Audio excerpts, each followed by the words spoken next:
Guys, ayan, nandito naman tayo sa kusina. Kusina naman ang ating i-arrange. Ayan, yung mga boxes.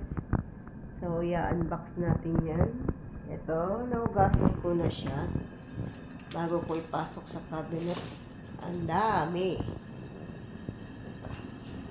Kawawa naman ako nito. Ang dami. So, ito. Nandito. Ang aming mini kitchen.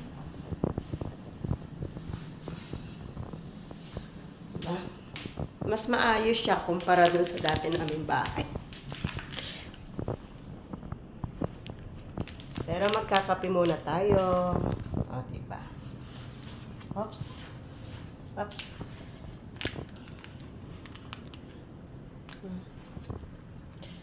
Ito yung sa baba. Ayan. Ayun yung swimming pool. May swimming pool kami.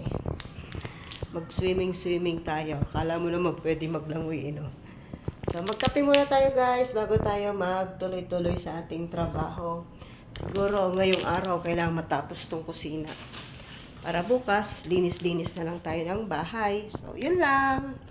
Ayan, day 2 dito sa bagong bahay. So, magkape muna tayo.